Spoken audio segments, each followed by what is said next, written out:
Trip हुआ, foreign trip दोस्तों, और आज हाउस फंड भी है, क्राउन डायरेक्टर के लेवल पर है।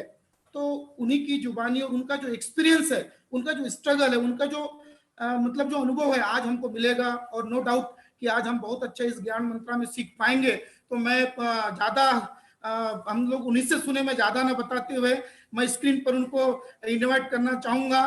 कमान the screen crown director Tamil Nadu के वेलूर शहर से Archana Jain ma'am, please come on the screen.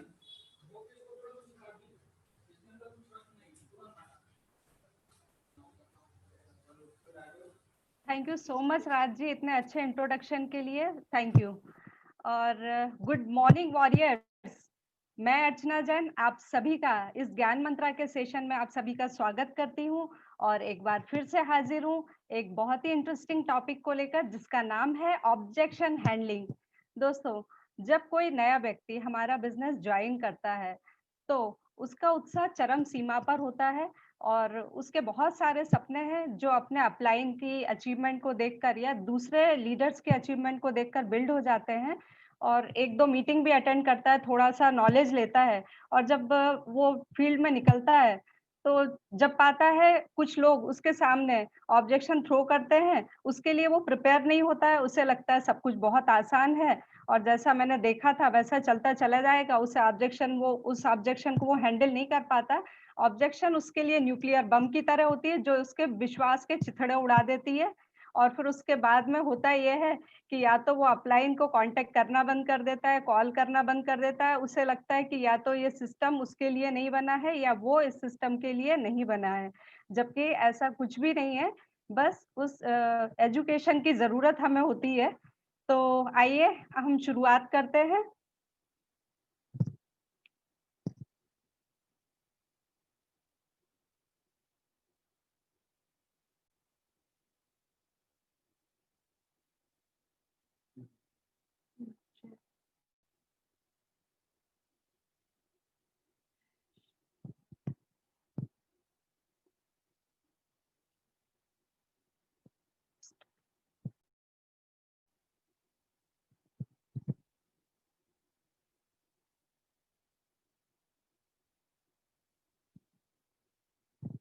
Okay, objection handling. तो इससे पहले कि हम जाने ऑब्जेक्शन हमारे बिजनेस में आती हैं और उसका सॉल्यूशन क्या है, उसे हैंडल कैसे किया जाता है, उससे पहले हम जानेंगे कि ऑब्जेक्शन के पीछे का मनोविज्ञान क्या होता है, और जिस भी व्यक्ति को हम प्लान दिखाते हैं उसे सब कुछ अच्छा लगते हुए भी वो ऑब्जेक्शन थ्रो क्यों करता है। तो आज हम ऑब्जेक्शन हैंडलिंग के जवाब वो तो जानेंगे, लेकिन उससे पहले उसके पीछे का मनोविज्ञान को जानेंगे। तो ऑब्जेक्शन हैंडलिंग, इससे पहले कि मैं इस सेशन की शुरुआत करूं, एक छोटी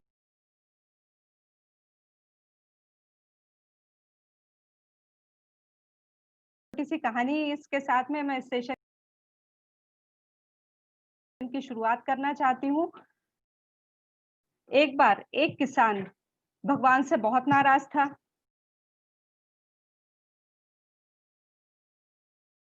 क्योंकि कभी ज्यादा बारिश हो जाती थी तो कभी ओले पड़ जाते थे, कभी तेज आंधी आ जाती थी, कभी तेज धूप हो जाती थी, और हर बार कुछ ना कुछ वजह से उसकी फसल खराब हो जाती थी। वो भगवान से बोलता है कि भगवान, आप होंगे भगवान, लेकिन माफ कीजिए, आपको खेती बाड़ी का कोई अनुभव नहीं है, आप हमेशा मेरी फसल खराब कर देते हैं। आप एक बार एक साल मेरे हिसाब से मौसम करके देखिए और फिर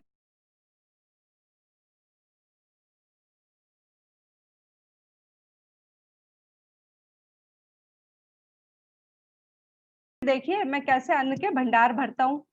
तो भगवान मुस्कुराते हैं और भगवान बोलते हैं कि ठीक है, इस बार का मौसम तुम्हारे हिसाब से। तो वो गेहूं की फसल बोता है, और गेहूं की फसल बोने के बाद में जैसा वो मौसम चाहता है वैसे ही होता है। जब वो धूप चाहता है धूप होती है, जब वो बारिश चाहता है तो बारिश, और इस तरीके से उसकी फसल जैसे जैसे बढ़ती जाती है करता है, और उससे उस संघर्ष से उसके अंदर एक बल प्रकट होता है, जिसकी वजह से उसके अंदर अंकुरण होता है। तो तुमने तो उनका वो संघर्ष ही छीन लिया, तो अंकुरण कैसे होता? सोने को भी कुंदन बनने के लिए पहले आग में तपना पड़ता है, गलना पड़ता है और हथौड़े की चोट सहना पड़ता है, तब कहीं जाकर वो कुंदन बनता है।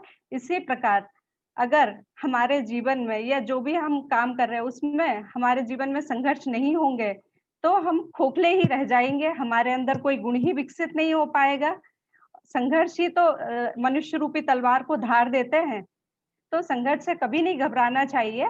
और एक और बात कहना चाहूँगी, संघर्ष करते समय मनुष्य के अंदर एक बल प्रकट होता है, एक बहुमूल्य संपत्ति विकसित होती है जिसे कहते हैं हम आत्मबल। तो बस ये ऑब्जेक्शन हैंडलिंग करने से पहले मेरा इस कहानी को सुनाने का मकसद ही यही था, जिससे कि मेंटली प्रिपेयर रहे जो भी नए लोग हैं कि स्ट्रगल आएँगे, लेकिन वो हमारे को आगे बढ़ाने के लिए आएँगे, हमारे अंदर का बेहतरीन लीडर को बाहर निकालने के लिए। तो अब हम आगे बढ़ते हैं और देखते हैं कि ऑब्जेक्शन है क्या? और ये होते क्यों क्यों हैं? तो जब भी हम किसी भी प्रॉस्पेक्ट को अपने बिज़नेस के बारे में बताते हैं, तो उन्हें सब कुछ अच्छा तो लगता है, लेकिन कई बार उन्हें खुद के ऊपर विश्वास नहीं होता है। तो वो उस बात की एश्योरिटी चाहते हैं कि हम उन्हें एश्योर करें कि हाँ, ये आप कर सकेंगे या हम उनका साथ देंगे। कई बार ऐसा भी होता है, कई बार उन्हें कंपनी के ऊपर कुछ डाउट होते हैं, तो वो अपने डाउट क्लियर करना चाहते हैं। तो हमें उससे पहले इन चीज़ों को अंडरस्टैंड करना चाहिए कि इनके बोलने की अगर ये कोई हमारे सामने ऑब्जेक्शन थ्रो कर रहे हैं, तो उसके पीछे की साइकोलॉजी क्या है, उसके पीछे का मनोविज्ञान क्या है।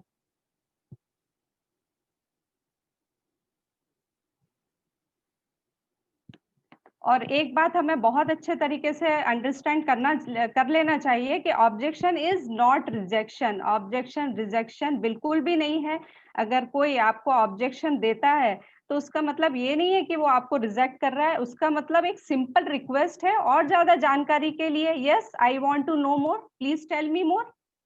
उसका एक मतलब ये भी होता है कि वो आपसे और भी ज़्यादा जानकारी लेना चाहता है। दोस्तों, जब हम हमारे अभूतपूर्व बिज़नेस में आते हैं, तो हम मोटिवेट होते हैं, हम ना कि हम एजुकेट होते हैं। बिज़नेस रिस्की नहीं है, लेकिन जब हम अनएजुकेटेड माइंड से करते हैं, तो हमारा बिज़नेस सुपर रिस्की हो जाता है। तो इसलिए सबसे ज़्यादा ज़रूरी जो है, वो है एजुकेशन। एक ऑब्जेक्शन आपके विश्वास को हिला सकता है, तो अपने विश्वास को सबसे पहले स्ट्रॉन्ग कीजिए, ऑब्जेक्शन को अपने विश्वास पर हावी ना होने दें। अपलाइन से संपर्क करें। जब मैं इस बिज़नेस में आई थी, तब मैं इस बिज़नेस में बिल्कुल नई थी। मैंने इससे पहले घर से बाहर निकल कर कोई भी काम नहीं किया था। और जब जब मैं किसी से भी मिलती थी, तो ऑब्जेक्शन ऑब्वियसली आते थे और मेरे पास उन ऑब्जेक्शन का जवाब नहीं होता था।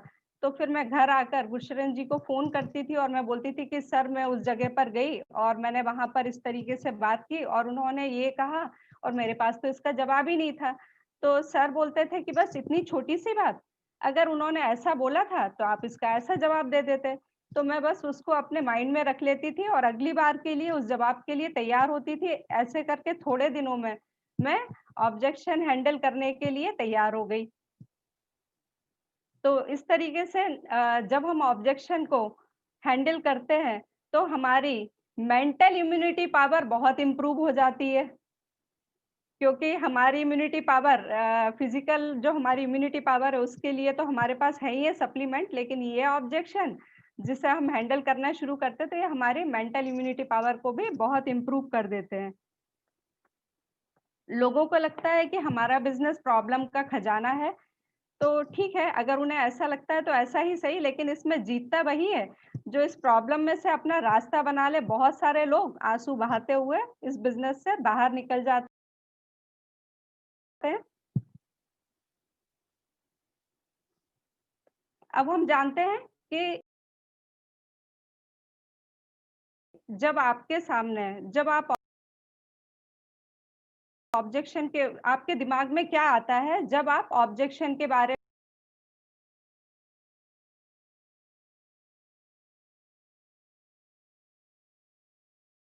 में सोचते हैं? क्योंकि बहुत सारे लोग बहुत डरे हुए होते हैं, तो उनको लगता है कि अब हम किसी से मिलेंगे, तो वो हमारे सामने ऑब्जेक्शन रखेगा और वो उसके लिए तैयार नहीं होते हैं। तो वो सोचते हैं उनके अपलाइन साथ में होना चाहिए, फ़ोन करते हैं, "सर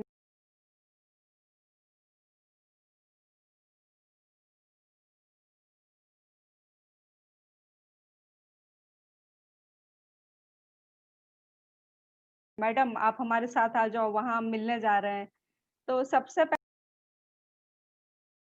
पहले जो दिमाग में आता है, वो होती है उनको चिंता, कि मैं उस ऑब्जेक्शन को, अगर मेरे सामने कोई ऑब्जेक्शन थ्रो हुई है, तो मैं उसे कैसे हैंडल कर पाऊँगा? फिर उनको एक डर होता है कि कहीं उन्हें रिजेक्ट नहीं कर दिया जाए, फ़ियर ऑफ रिजेक्शन उनके मन में होता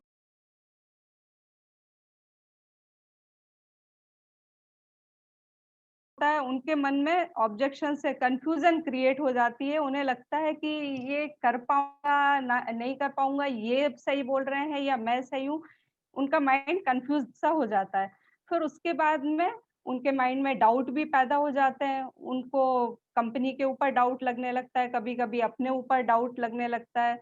फिर इमेज वॉशिंग, कभी ऐसा भी लगता है, कुछ लोग इस तरीके से बात कर देते हैं कि उन्हें लगता है कि अरे! मैं तो अच्छे काम में हूँ, मैं अच्छा बिज़नेस कर रहा हूँ, अच्छा जॉब कर रहा हूँ, लोग मुझे क्या बोलेंगे? या ये लोग क्या बोल रहे हैं कि ये क्या तेल-साबुन का बिज़नेस लेकर आ गए, तो उन्हें लगता है कि उनकी इमेज वॉश हो जाएगी। और कभी-कभी उनको ये लगने लगता है कि बहुत ज़्यादा हार्ड वर्क है यहाँ पर तो, लोग सुनते ही नहीं हैं, लोग मानते ही नहीं हैं। तो इसका सॉल्यूशन क्या है? इसका सॉल्यूशन है, आप अपने इमोशन को कंट्रोल में रखें। बहुत सारे लोग होते हैं जो अपने प्रॉस्पेक्ट के पास में जाते हैं और बोलते हैं कि मैंने तो 10 लोगों से बात की और वो लोग तो तैयार ही नहीं हुए, उन लोगों ने मना कर दिया है, ऐसी सारी बातें करते हैं। अब उनके प्रॉस्पेक्ट पे क्या असर पड़ता है कि अच्छा 10 लोगों ने मना कर दिया तो मैं ही बेवकूफ़ बनाने के लिए मिला हूँ? या मिली हूँ, तो वो लोग उसकी बात ही सुनना पसंद नहीं करते, या वो सारी मतलब जो भी उनका एक्सपीरियंस होता है, वो सारा बताने लगते हैं। तो अपने इमोशन पर हमेशा कंट्रोल रखना चाहिए, हमेशा, और अपने बिलीफ सिस्टम को स्ट्रॉन्ग रखना चाहिए। जब इस सिस्टम ने लाखों लोगों के लिए काम किया है, लाखों की ज़िंदगी बदली है, तो ये सिस्टम आपके लिए भी काम करेगा, बशर्ते आप इस सिस्टम को अच्छे से जान लें। तो उसके बाद में करना क्या है, फॉलो द सिस्टम। हमारे माननीय एमडी मिस्टर गौतम वाली जी भी हमेशा यही बोलते हैं, अगर उनसे कोई भी पूछे कि सक्सेस का क्या सीक्रेट है, तो वो बोलते हैं जस्ट फॉलो द सिस्टम। तो हमें यही करना है, फॉलो द सिस्टम। सभी को मालूम है 7 स्टेप्स, तो वो एक दिन भी बगैर चूके हमें करना है। फिर जो ऑब्जेक्शन है, वो अपॉर्चुनिटी में बदल जाएँगे।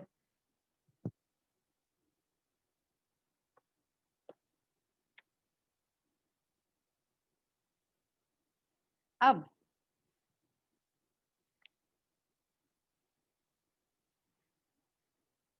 हाउ अ,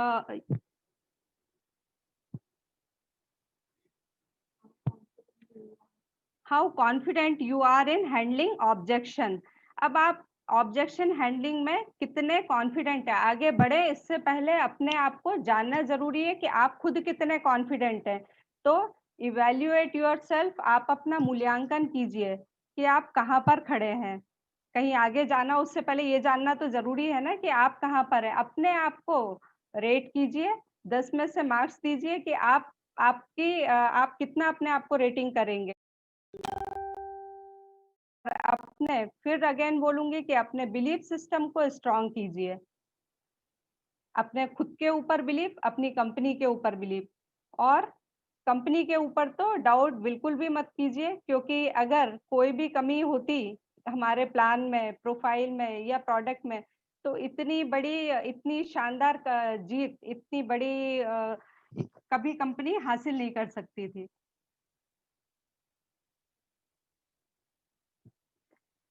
अब हम जानेंगे कि why prospect throw objections, prospect objection throw क्यों करते हैं।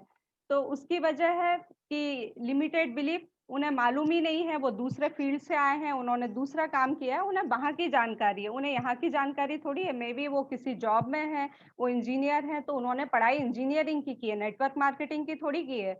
या फिर वो कोई बिजनेस से है, तो उन्होंने वो बिजनेस किया है, यहाँ का तो बिजनेस नहीं किया ना, तो उन्हें इस बारे में उतना मालूम ही नहीं है।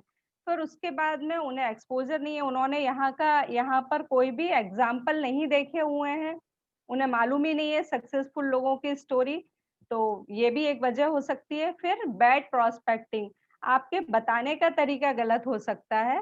फिर बैड असम्पशन और एक्सपीरियंस, या फिर उनकी धारणा गलत हो सकती है, उनका एक्सपीरियंस गलत हो सकता है, क्योंकि बहुत सारे लोग हैं जिनकी धारणा गलत होती है, उन्हें मालूम ही नहीं होता है या फिर पहले से कोई उन्होंने कंपनी की होती है और उनका एक्सपीरियंस उसमें गलत रहा होता है। तो ये वजह है कि प्रोस्पेक्ट हमारा ऑब्जेक्शन थ्रो करता है।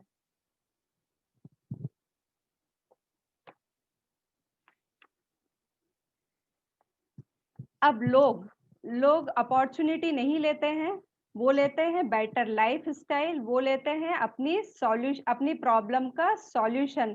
तो अपॉर्चुनिटी और कंपनी के बारे में बात ना करें, बात करें सॉल्यूशन के बारे में।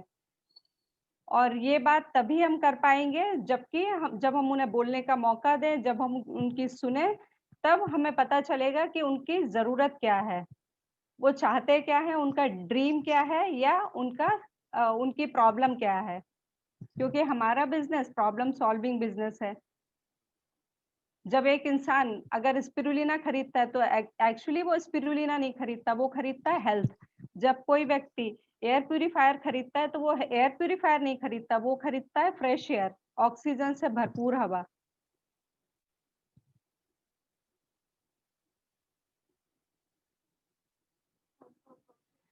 अब कॉज ऑफ ऑब्जेक्शन तो हो सकता है, इसकी भी 2 वजह होती है कि हो सकता है वो व्यक्ति आपसे पीछा छुड़ाना चाहता हो और दूसरा आपको मूल्यांकन करना चाहिए कि ये सचमुच एक ऑब्जेक्शन है या वो आपकी पहचान का व्यक्ति है और वो सीधे तरीके से आपको स्ट्रेट फॉरवर्ड ना नहीं बोल पा रहा, तो वो एक पोलाइट वे है आपको ना बोलने के लिए। वो बहुत ही पोलाइटली आपको ऑब्जेक्शन के रूप में ना बोल रहा हो, तो इसे हमें पहले जानना ज़रूरी है, इसे समझना ज़रूरी है।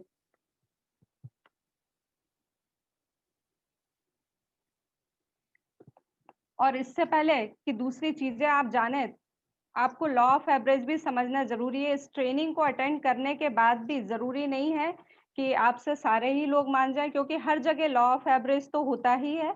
तो यहाँ भी लॉ ऑफ एवरेज है, अगर शुरुआत में आप 10 लोगों से मिलते हैं और एक व्यक्ति भी तैयार हो जाता है, तो आपका लॉ ऑफ एवरेज अच्छा है और धीरे-धीरे जैसे आप ट्रेंड होते जाते हैं, जैसे-जैसे आपका नॉलेज बढ़ता जाता है और न फिर आपके साथ भी आपका लॉ ऑफ एवरेज बढ़ता चला जाता है। तो अब हम जानते हैं आगे 3 प्रकार के प्रोस्पेक्ट होते हैं। पहले होते हैं हार्ड प्रोस्पेक्ट, ये स्ट्रेट फॉरवर्ड आपको मना कर देते हैं, ये कुछ सुनना ही नहीं चाहते हैं, वो बोलते हैं हमें कुछ जानना ही नहीं है।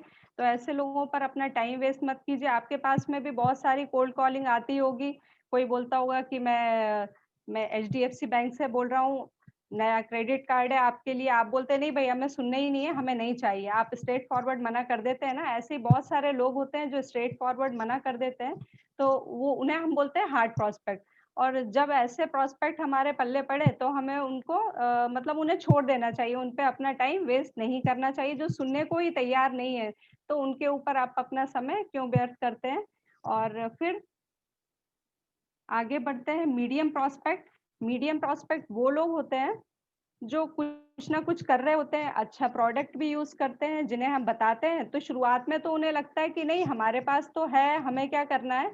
लेकिन जैसे-जैसे आप ऑब्जेक्शन हैंडलिंग करते हैं, उनका बेनिफिट बताते हैं, उनको प्रॉपर फ़ॉलो अप करते हैं, तो वो लोग हमारे बिज़नेस में आ जाते हैं और मोस्टली ऐसे ही प्रॉस्पेक्ट हमें मिलते हैं। और उसके बाद में एक और तरह के प्रोस्पेक्ट होते हैं जो होते हैं इजी प्रोस्पेक्ट, जिन्हें हम बताते हैं और वो सुनते के साथ ही एक्साइटेड हो जाते हैं। वो बोलते हैं चलो ठीक है, भरो फॉर्म जल्दी से, कितने का सामान लेना है, कैसे शुरुआत करना है। तो ऐसे लोग भी होते हैं और ऐसे लोग हालांकि कम होते हैं, लेकिन जो भी हो, हार्ड प्रोस्पेक्ट हो, मीडियम हो या फिर इजी प्रोस्पेक्ट हो, ये मिलते तभी है जब आप फील्ड में काम करते हैं। जब आप काम ही नहीं करेंगे तो आपको तो किसी तरह के प्रोस्पेक्ट नहीं मिलेंगे। बहुत सारे लोग हैं जो 1 हफ्ते प्लान दिखा लेते हैं, 4-5 लोगों को प्लान दिखाया, फिर 1 हफ्ते के लिए अगर उनमें से कोई भी लोग नहीं माने, तो फिर वो स्लीपिंग मोड में चले जाते हैं और फिर प्लान नहीं दिखाते हैं। फिर उन्हें थोड़ा अपलाइन फ़ोन करते हैं और बोलते हैं नहीं फिर से शुरू करो, तो वो फिर से शुरुआत करते हैं और फिर इसी तरीके से चलता रहता है। तो इस तरीके से काम करने से कोई भी रिज़ल्ट आने वाले नहीं है। अगर बराबर प्रॉपर काम करेंगे, लगातार करते रहेंगे, तभी आप ऑब्जेक्शन हैंडलिंग में मास्टर बनेंगे।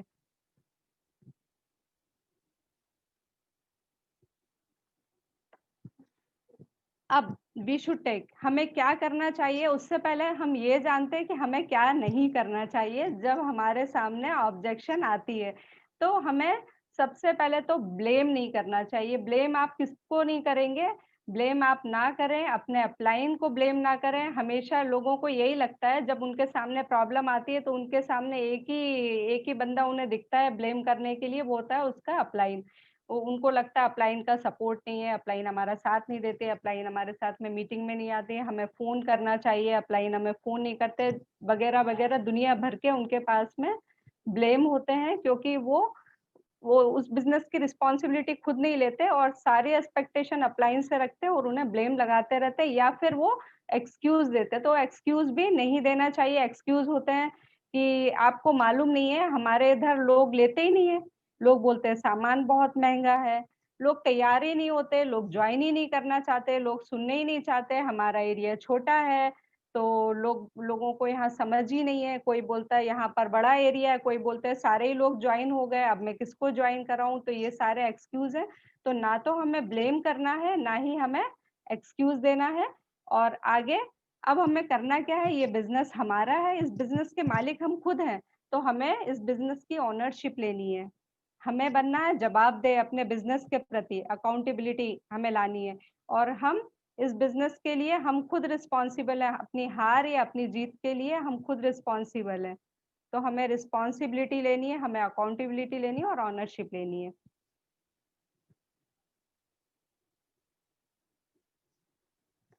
अब चेक योर वर्ड्स, हम क्या बोलते हैं इस बात पर भी हमें बहुत ध्यान रखना है। हमारी जो बातें हैं, बोलते हैं ना शब्दों का भी अपना जायका होता है और हमारा मुंह ही हमारा शोरूम होता है। जब वो खुलता है तो पता चलता है कि अंदर कितनी क्वालिटी का माल है ना?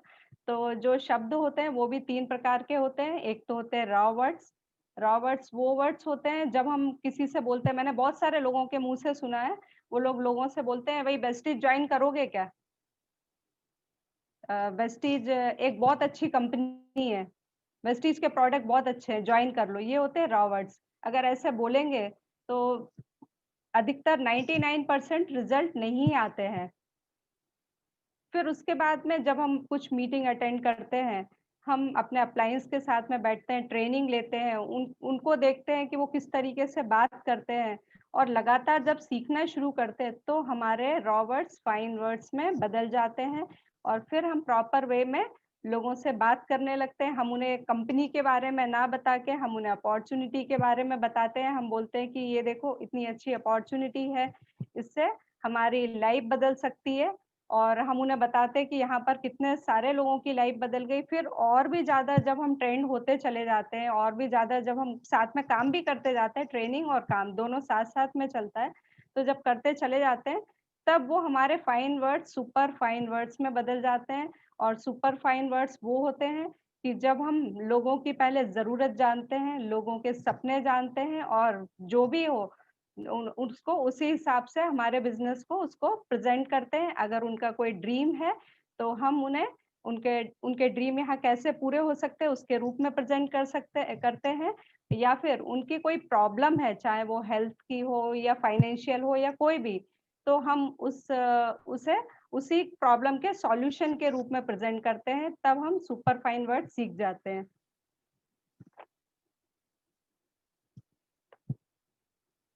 अब रूल्स ऑफ लाइफ को भी समझ लेना बहुत ज़रूरी है कि हमें कभी भी जब हम अपने बिज़नेस को दिखाते हैं, तो कभी हमें हमारी नीड जो हमारी ज़रूरत है, वो हमें कभी भी शो नहीं करना चाहिए। लोग कभी रिस्पॉन्स नहीं देते। अगर कोई जॉइन करने वाला भी व्यक्ति होगा, तो आपके साथ में जॉइन नहीं करेगा, अगर आपने अपनी नीड बता दी तो। और बल्कि लोग आपसे कटने लगते हैं, उन्हें लगता है कि आपकी ज़रूरत है और आपकी ज़रूरत पूरा करने के लिए आप उन्हें इस्तेमाल कर रहे हैं।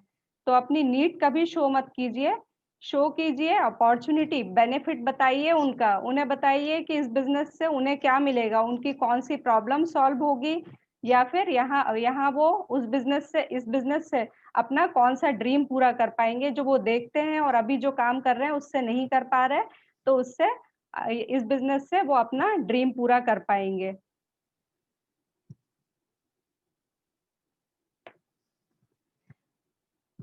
और अगर देखा जाए तो जो बेसिक ऑब्जेक्शन है, बेसिक ऑब्जेक्शन सिर्फ 2 तरीके के ही ऑब्जेक्शन होते हैं और सारे ऑब्जेक्शन इन्हीं 2 ऑब्जेक्शन के अंतर्गत आते हैं। एक तो होता है डाउट ऑन कंपनी, उन्हें कंपनी के ऊपर डाउट होता है और दूसरा होता है जैसे वो बोलते हैं ना कि अगर कंपनी भाग गई तो अभी भी कुछ लोग हैं, मैंने तो कभी नाम ही नहीं सुना है वेस्टीज का, या और भी बहुत सारे लोगों ने किया था, उन्हें सक्सेस ही नहीं मिली, कुछ होता ही नहीं है, कुछ आता ही नहीं है, ऐसे सारे डाउट जो होते हैं वो उन्हें कंपनी के ऊपर होते हैं और फिर बहुत सारे उनको या फिर उनको होता है सेल्फ डाउट। तो सेल्फ डाउट वो डाउट होते हैं जो उन्हें खुद के ऊपर होते हैं। उन्हें लगता है कि उनके पास तो पैसे ही नहीं है, उनके पास तो टाइम ही नहीं है, उनको तो बोलना ही नहीं आता है, उनके घर में तो परमिशन ही नहीं देंगे। क्या वो इस बिज़नेस से कमा पाएँगे? ये सारे डाउट जो होते हैं सेल्फ डाउट होते हैं, तो या तो उन्हें कंपनी के ऊपर डाउट होता है या खुद के ऊपर डाउट होता है और इन्हीं 2 टाइप के ऑब्जेक्शन से ही सारी ऑब्जेक्शन निकलती है।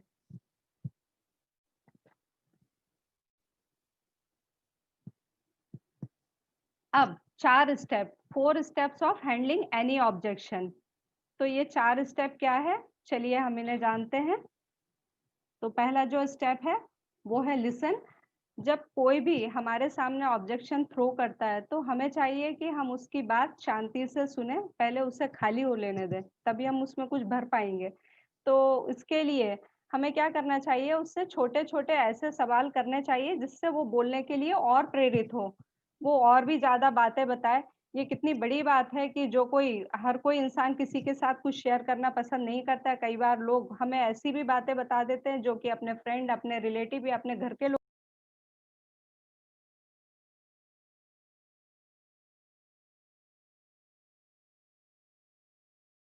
लोगों को भी नहीं बताते। लेकिन जब हम उनसे बातचीत करना शुरू करते हैं, तो वो हमारे साथ में ऐसी भी बातें शेयर कर देते हैं। लेकिन उसके लिए हमें पहले गुड लिस्टनर होना ज़रूरी है, हमें उनकी बात सुनना ज़रूरी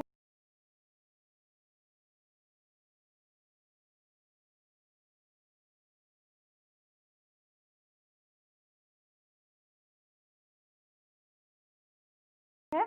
तो इस टाइम आप उनसे छोटे-छोटे सवाल करें कि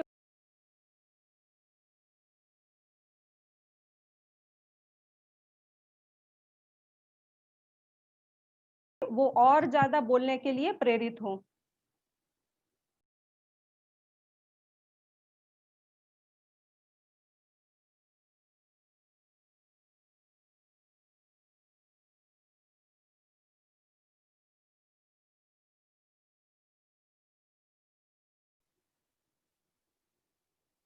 फिर रिलेट, उसके बाद में आप रिलेट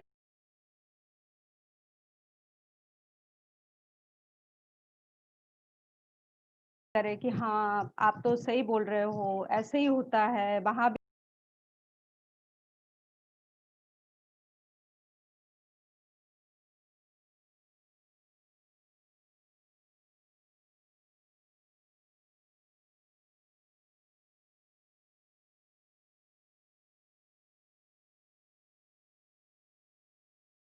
भी ऐसे ही हुआ, मेरे साथ भी ऐसे ही हुआ था।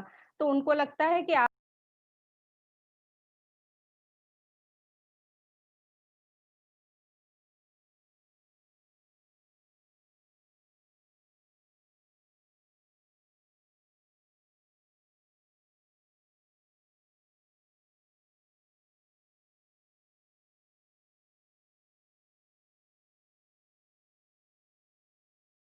आप उनकी बात समझ रहे हैं तो आपके और उनके दिमाग का कनेक्शन बनना शुरू होता है, उनको लगता है कि नहीं, आप उन्हें अच्छे तरीके से समझ रहे हैं।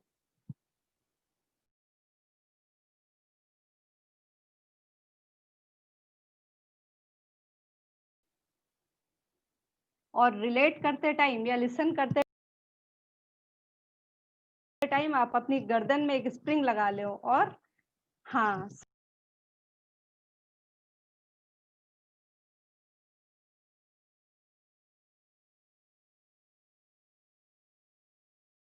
सही बात है।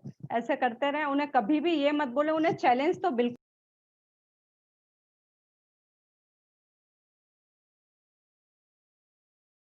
मत दें। ऐसी तो कोई बात ना बोले कि जिससे वो चिढ़ जाएँ।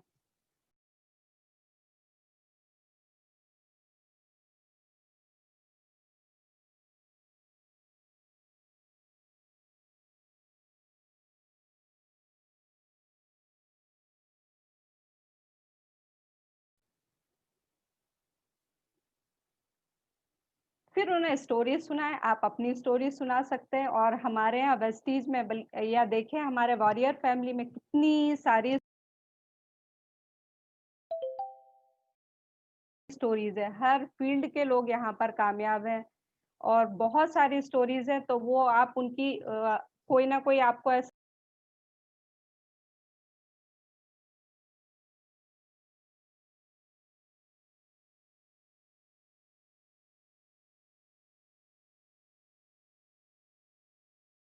मिल ही जाएगा जिसकी स्टोरी से आप उन्हें रिलेट कर सकते हैं। तो स्टोरीज सुनाएं।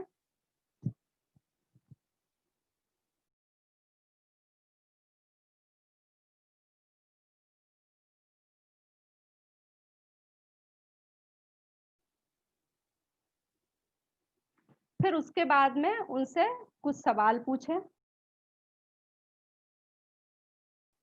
कि अगर आपकी प्रॉब्लम का सॉल्यूशन आपको मैं बता दूं तो क्या आप सुनना पसंद करोगे, या तो क्या आप ज्वाइन होना पसंद करोगे। तो वहां तक जो हमारा प्रोस्पेक्ट है वो मेंटली प्रिपेयर हो जाता है उसके लिए कि वो आपकी बात सुनने के लिए या मानने के लिए तैयार हो जाता है, क्योंकि आपने उसकी बात धैर्य से सुनी, उसको रिलेट भी किया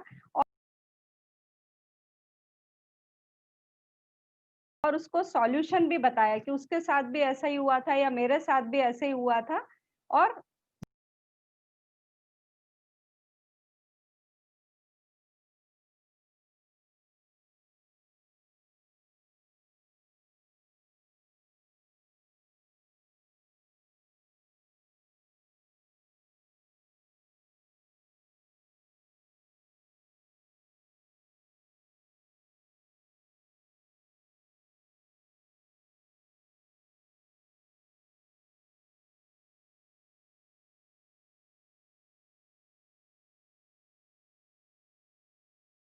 फिर ये सॉल्यूशन मिल गया। तो जब आप उससे सवाल पूछते हैं कि क्या आप ज्वाइन करने के लिए तैयार हो या सुनने के लिए तैयार हो, तो उसका जवाब हमेशा ज्यादातर यस ही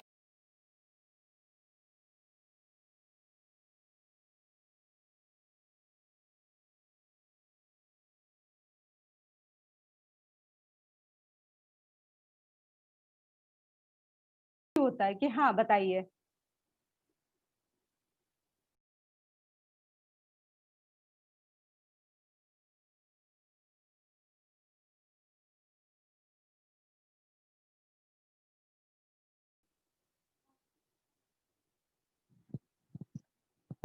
अब here are a few expected objection we usually face। अब यहाँ पर कुछ ऐसी ऑब्जेक्शन है जो कि हम ज्यादातर जो लोग फेस करते हैं, और ये वो ऑब्जेक्शन है कि इन्हीं ऑब्जेक्शन से अगर आप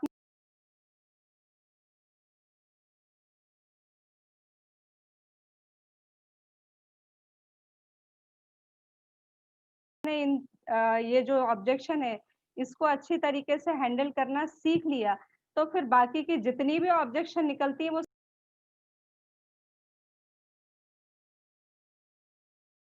सारी इन्हीं ऑब्जेक्शनों से मिलती जुलती, मतलब उनके भाई बहन ही होते हैं और उन्हीं से मिलती जुलती होती है, जिससे आप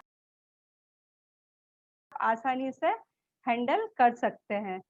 तो जो सबसे पहली ऑब्जेक्शन है जो हमारे प्रोस्पेक्ट की बहुत ही फेवरेट, सभी की एक ही ऑब्जेक्शन होती है कि आई डोंट हैव मनी, मेरे पास तो पैसा ही नहीं है। और अगर अभी देखा जाए तो अभी ये जो लॉकडाउन का टाइम चल रहा है, कोरोना का टाइम, तो मोस्टली लोग यही बोलते हैं, सीधे से वो लोग कुछ सोचते समझते भी नहीं है और एक ही बात बोल देते हैं कि मेरे पास तो पैसा ही नहीं है। अब इस ऑब्जेक्शन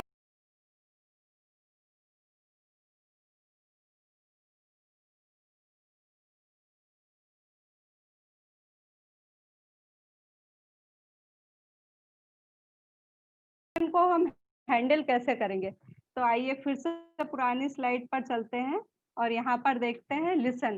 पहले तो हम उनकी बात सुनेंगे और उनसे छोटे छोटे से सवाल पूछेंगे, क्योंकि कई बार क्या होता है कि इंसान बोल के और बस चुप हो जाता है, मेरे पास तो पैसा ही नहीं है। मतलब इसका एक मतलब ये भी होता है कि बताओ फिर मैं कैसे करूं, यानी करना चाहता है वो, लेकिन अब उसका सॉल्यूशन आपको बताना है। तो आप उससे पूछिए कि अच्छा तो मतलब क्या करते हैं आप, आप उससे पूछिए कि ओके आपकी सैलरी कितनी है, अगर कोई स्टूडेंट हो तो आप उससे पूछे कि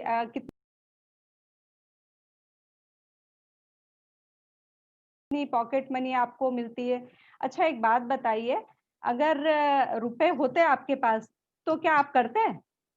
और फिर आप उससे एक सवाल और पूछिए, क्या रुपए आप कमाना चाहते हैं?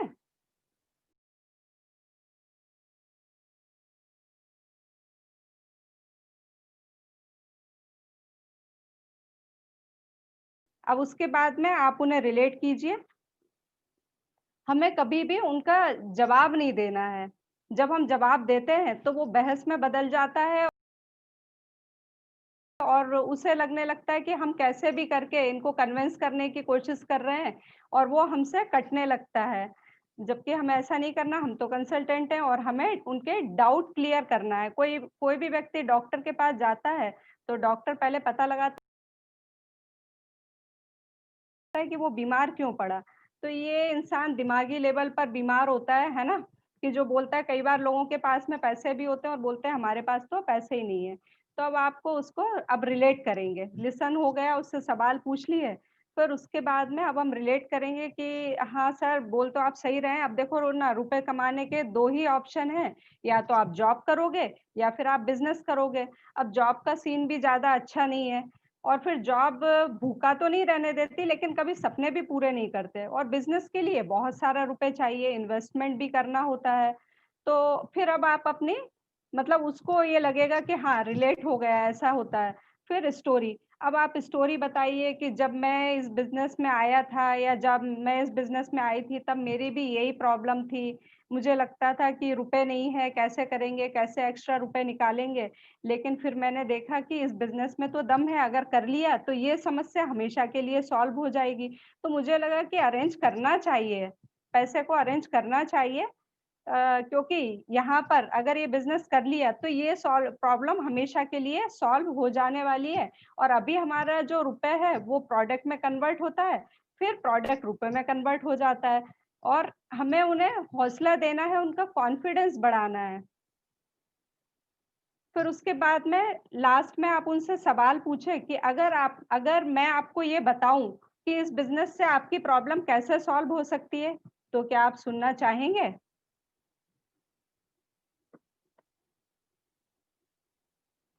फिर अगला जो आता है, ऑब्जेक्शन हमारे सामने वो आता है, आई डोंट हैव टाइम, मेरे पास तो समय ही नहीं है। ये बहुत सारे लोग बोलते हैं कि मेरे पास तो समय ही नहीं है। तो फिर हम उसे उसी तरीके से उनसे बात करेंगे, उनकी बात सुनेंगे कि मेरे पास समय नहीं है। तो अच्छा आप क्या करते हैं सर? वीकेंड पर आपका क्या शेड्यूल होता है? और अच्छा एक बात बताइए, अगर आपके पास में टाइम होता, तो क्या ये बिज़नेस आप करते? अच्छा एक बात बताइए, अगर क्या चाहते हैं कि आपके पास भी फ्री टाइम हो?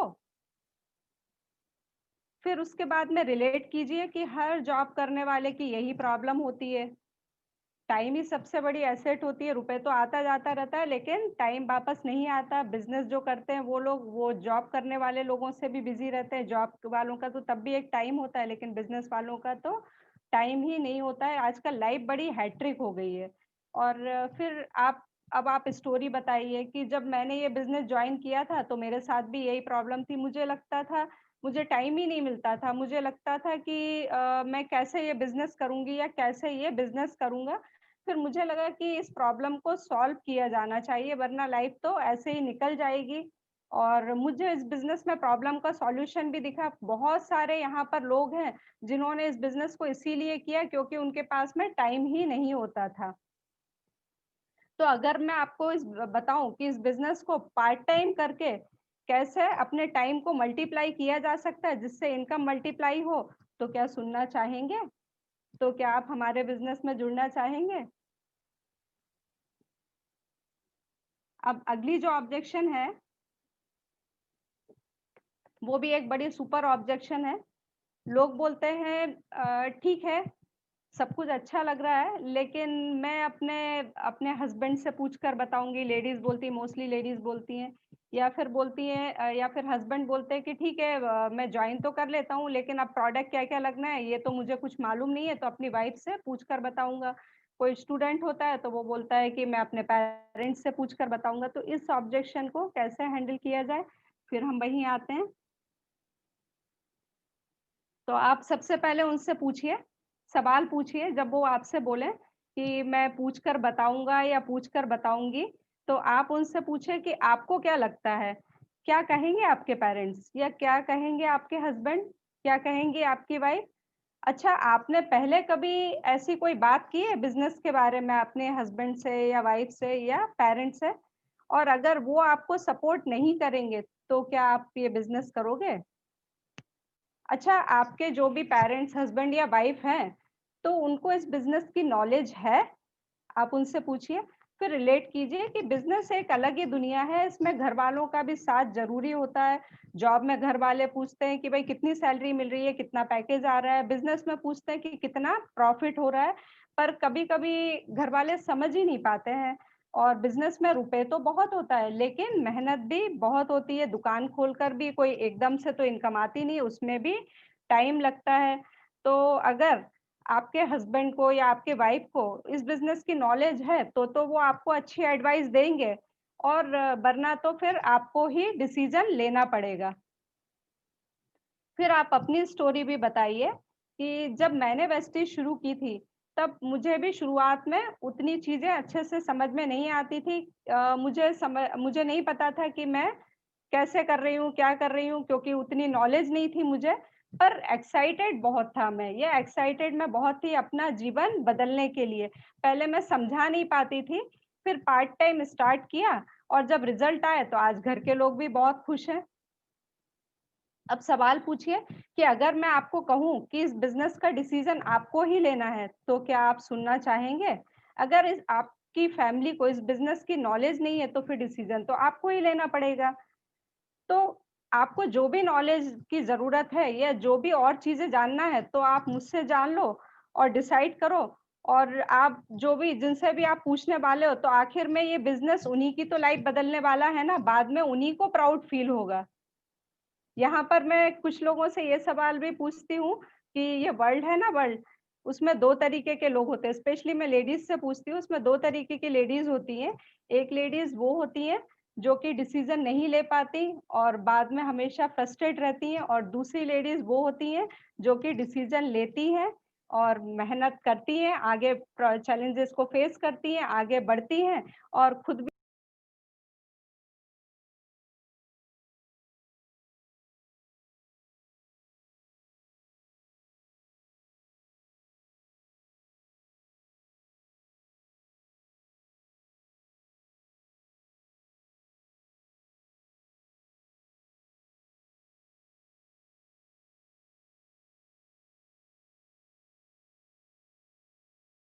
भी ऐश करती हैं और अपनी फैमिली को भी ऐश करवाती हैं, तो अगर आपको मौका मिले, तो आप कौन-सी कैटेगरी में आना चाहोगे?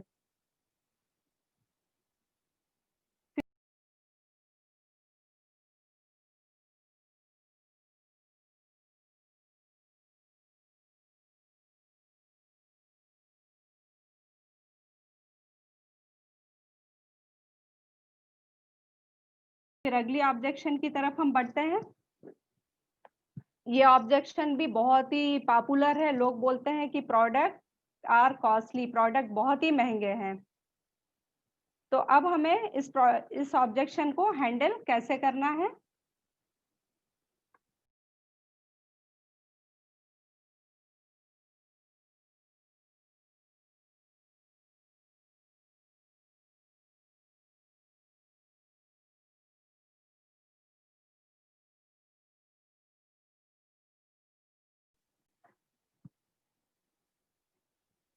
तो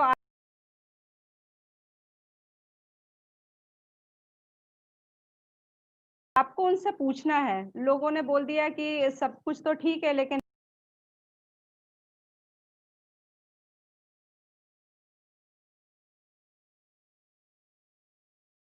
प्रोडक्ट बहुत महँगे हैं, तो अब आप उनसे पूछेंगे कि आपने प्रोडक्ट का प्राइस वैसे कहाँ देखा?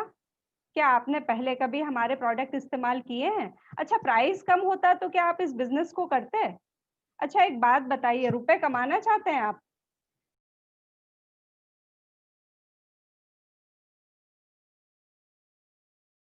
तो अगर वो रुपए नहीं कमाना चाहते होंगे तो वो आपसे डिस्काउंट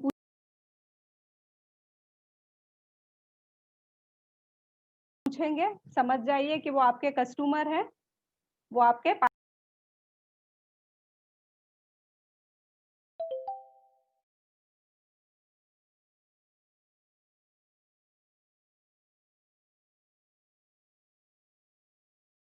पार्टनर नहीं है, और अगर वो रुपए कमाना चाहते होंगे तो समझ जाइए कि वो हमारे पार्टनर हैं।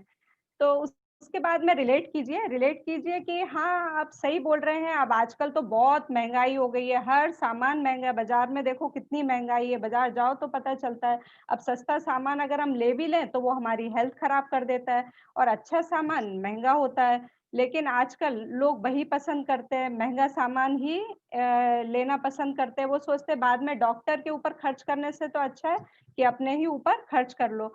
और फिर अपनी स्टोरी बताएँ कि जब मैंने वेस्टीज जॉइन की थी, तो मुझे भी लगा था कि कुछ प्रोडक्ट तो सचमुच महँगे लगे थे, तो मुझे लगा था कि कैसे लेंगे। लेकिन जब मैंने इसका इस्तेमाल करना शुरू किया, और मुझे जब दूसरे इसके ऑफ़र और दूसरी चीज़ों के बारे में पता चला, तो मुझे लगा कि ये प्रोडक्ट तो महँगा तो बिल्कुल नहीं है। सबसे पहला तो बहुत ही क्वालिटी का प्रोडक्ट है, और उसके अलावा जो हमें डिस्काउंट मिलता है, जो हमें फ्री गिफ्ट मिलते हैं, जो हमें कैशबैक आता है, या फिर जो कंसिस्टेंसी का ऑफर आता है, वो सब मिलाकर तो हमें प्रोडक्ट बाज़ार से भी सस्ता पड़ता है। तब मुझे समझ में आया कि ये प्रोडक्ट तो बाज़ार से भी बहुत कम रेट का पड़ जाता है। और अब तो ये सामान मुझे फ्री भी हो गया, और प्रोडक्ट इतना बढ़िया प्रोडक्ट, मार्केट में उसकी इतनी डिमांड है। फिर आप उससे सवाल पूछिए कि अगर आपको मैं ये बताऊँ कि ये सामान आपको लग रहा है महँगा है, ये सामान आपके लिए फ्री हो सकता है, तो क्या आप सुनना पसंद करेंगे? अब अगले सवाल की तरफ बढ़ते हैं हम। ये भी सवाल बहुत सारे लोग फेस करते हैं, और वो बड़े असमंजस की स्थिति में पड़ जाते हैं कि क्या बताया जाए। How much are you earning? आप कितना कमा रहे हो? लोग छूटते के साथ ही ये सवाल उनसे पूछ लेते हैं कि अच्छा ठीक है, आप इतनी इनकम बता रहे हो, आप बताओ आप कितना कमा रहे हो? तो उसमें उस ऑब्जेक्शन को हैंडल करते भी हमें घबराना बिल्कुल भी नहीं।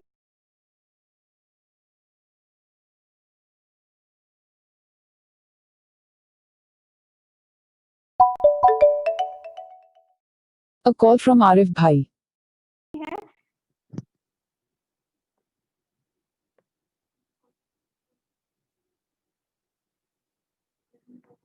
हम्म, अब आप उनसे पूछिए कि अच्छा, क्या लगता है कि मैं कितना कमा लेता हूँ? क्या आपने कभी कोई बिज़नेस किया है? तो आप कभी कॉलेज में जब एडमिशन दिलाते हैं बच्चों का, तो ये प्रोफ़ेसर से पूछते हैं कि आपकी सैलरी कितनी है? पर हाँ, आप कितना कमाना चाहते हो ये बताओ, उसमें मैं आपकी हेल्प कर सकता हूँ या कर सकती हूँ। फिर आप रिलेट कीजिए कि आजकल देखिए टाइम ऐसा हो गया है कि हर कोई क्रेडिट कार्ड और लोन के भरोसे जी रहा है। कहने के लिए सब कुछ है, पर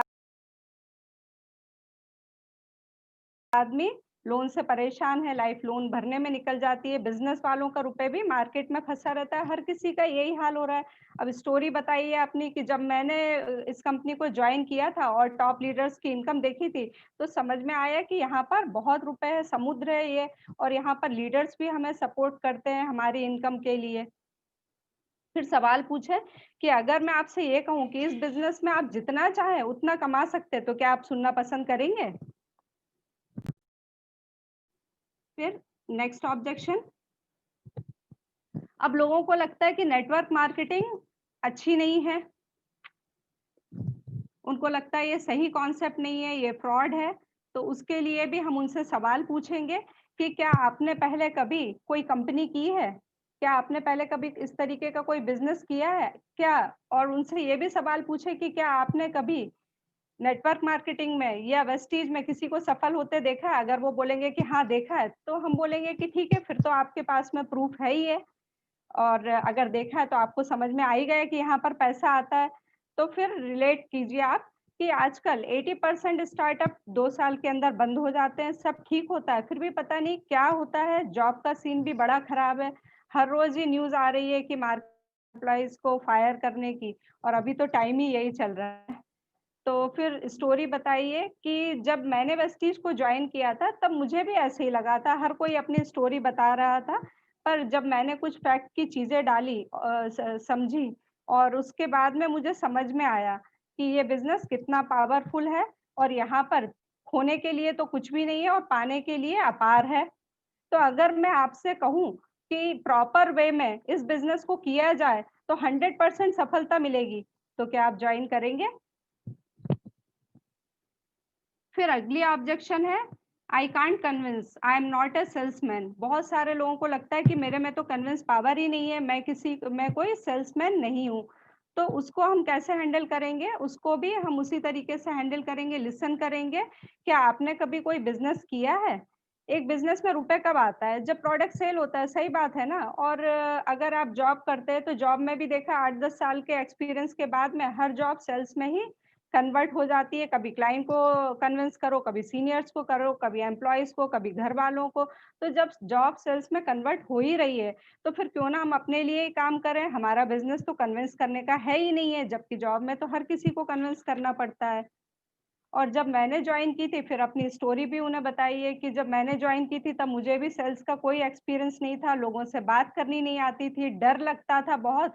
लेकिन फिर मैंने सोचा कि जब मैं कोई मूवी देखती हूँ तो उसका रिव्यू जब मैं लोगों को बता सकती हूँ, जो फ़ोन में यूज़ करती हूँ उसके बारे में रिकमेंड कर सकती हूँ कि अच्छा फ़ोन है A call from ये, या कपड़ों के बारे में बता सकती हूँ, किसी के बारे में भी, क्योंकि ये काम तो हम बचपन से करते हुए आए हैं।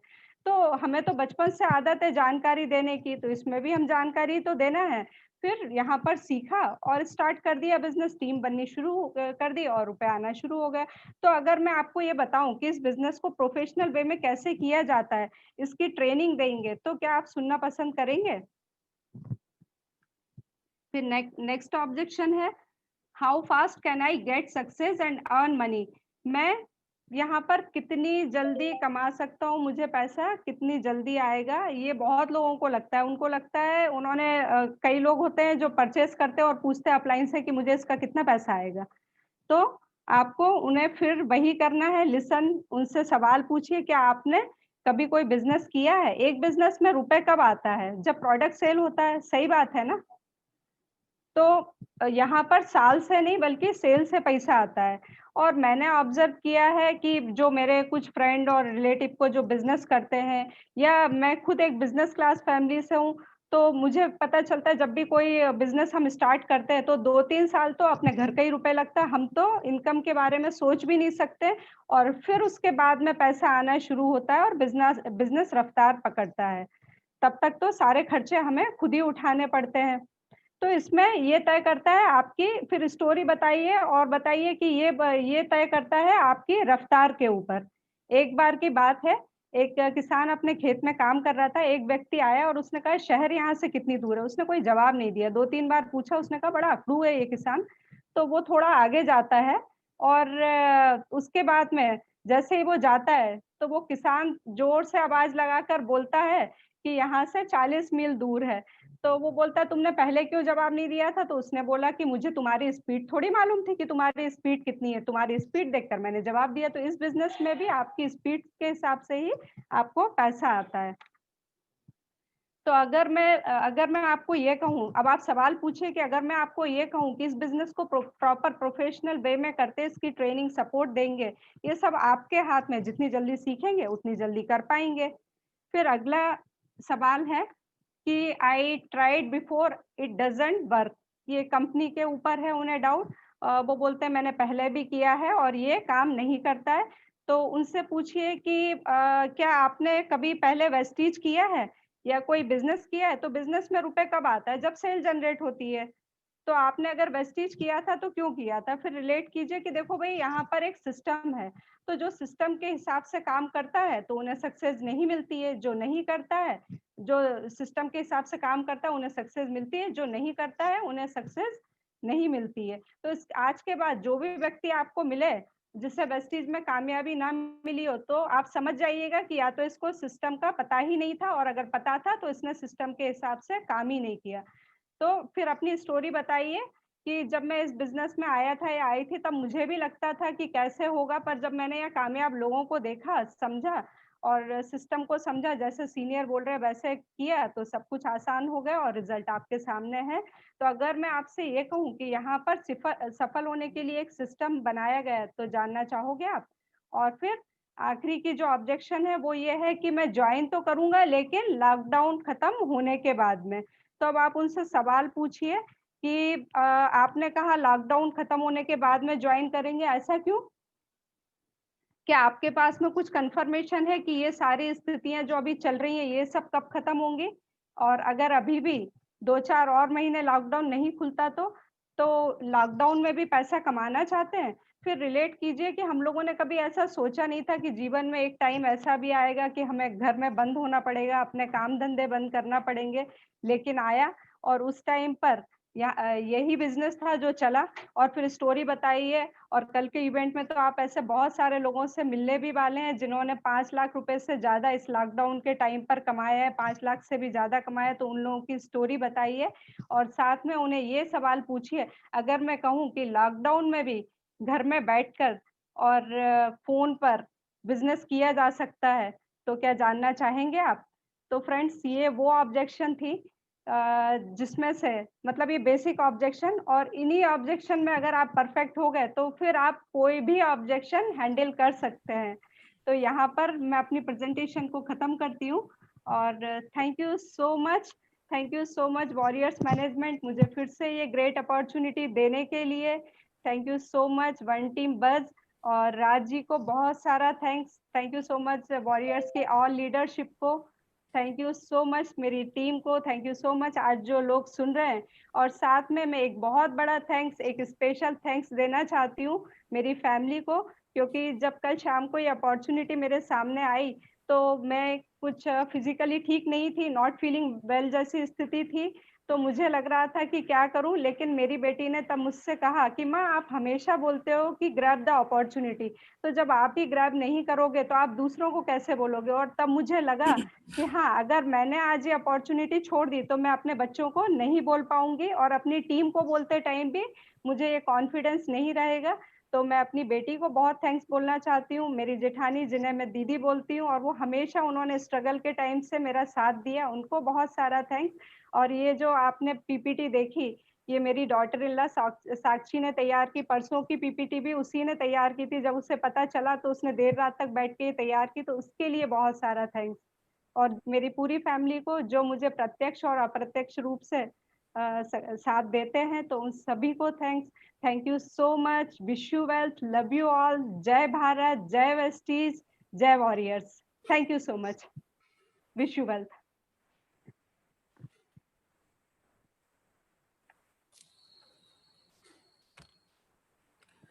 और अब मैं आमंत्रित करना चाहूंगी राज जी को, तो over to Raj ji. Thanks Archana ma'am. मैं बहुत एक्साइटमेंट में हूँ, जैसे कि मुझे ये जो टाइटल मिला, सब्जेक्ट मिला था, और सुनने के बाद not only single word objection handling, but ये पूरे हमारे कैरियर को ड्राइव करता है।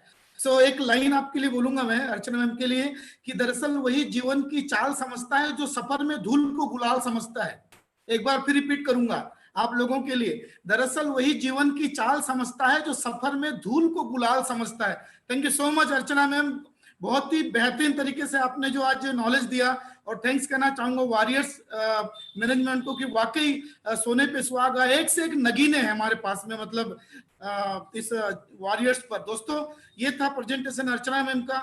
और मैं आपको बता दूं दोस्तों, खुशी की बात यह है कि कल वॉरियर 3 साल का होने वाला है, और डिजिटली हम वॉरियर्स को सेलिब्रेट करने वाले हैं वॉरियर ऐप पर। और उसमें जो होंगे Vestige management and warrior management, तो दोनों का कॉम्बिनेशन होगा कल। और ये किसी, समझ लीजिए, किसी कुंभ के मेले से कम नहीं है, ये किसी कुंभ के मेले से कम नहीं होगा। सो मैं रिक्वेस्ट करूंगा, याद रखिए कल का दिन हमारे लिए किसी कुंभ के मेले से कम नहीं होने वाला है, यादगार होगा। और इसीलिए वॉरियर जो हम लोग जो एनिवर्सरी मनाएंगे कल, अपने 3 वर्ष पूरे होने के साथ में कल मिलेंगे। दूसरा, मैं आपको एक चीज बता दूं दोस्तों, 4 बजे का है, दिन का वक्त है 4 बजे, ज्यादा से ज्यादा अपनी टीम को हम कनेक्ट करें। ज्यादा से ज्यादा लोगों को सब्सक्राइब करवाइए, क्योंकि ये पहली बार ऐसा एनिवर्सरी सेलिब्रेट करने जा रहे हैं वॉरियर मैनेजमेंट के लिए। और वेस्टिज मैनेजमेंट के लिए एक बात तो जरूर कहना चाहूंगा लास्ट में, कि सुंदर सुर सजाने को साज बनाता हूं और इन नौसिखे परिंदों को बाज बनाता हूं, चुपचाप सुनता हूं शिकायतें सबकी, तब दुनिया बदलने की आवाज बनाता हूं, समंदर भी परखता है हौसले कश्तियों के और मैं डूबती कश्तियों को जहाज बनाता हूं, बनाए चाहे चांद पे कोई बुर्ज है खलीफा, हम तो कच्ची ईंटों से ही ताज बनाता हूं। Warrior management and Vestige management में एक जोरदार ताली चाहता हूं दोनों मैनेजमेंट के लिए दोस्तों। एंड फाइनली मैं आपका भी शुक्रगुजार हूं और कि आप लोगों ने बहुत ही शालीनता से इस इवेंट को आपने अटेंड किया, ज्ञान मंत्रा, क्योंकि ज्ञान से ही पता चलता है दोस्तों, विदाउट नॉलेज हम कोई बहुत बड़ा काम नहीं कर पाएंगे। एंड फाइनली जो क्वेश्चंस अपलोड है वॉरियर पर, हमारे पर सर्वे फॉर्म जरूर भरिएगा प्लीज, मैं आपसे रिक्वेस्ट कर रहा हूँ कि जो क्वेश्चंस अपलोड है उसमें आप सर्वे फॉर्म भर लीजिए। थैंक यू कहना चाहूंगा अर्चना मैम को, और थैंक्स कहना चाहूंगा आप सब लोगों को। व्यस्त रहिए, मस्त रहिए और स्वस्थ रहिए, और कल मिलते हैं 4 बजे, दिन के 4 बजे वॉरियर ऐप पे। अभी से अपना रजिस्ट्रेशन सुनिश्चित कर लीजिएगा। इससे आशा उम्मीद के साथ में ये ज्ञान मंत्रा में बहुत ही अल्टीमेट और बहुत ही मिराकुलस नॉलेज आज हम लोगों को मिला। तो thank to Archana ma'am and thank to warrior management, और कल मिलते हैं। Thank you so much, wish you well, thank you so much.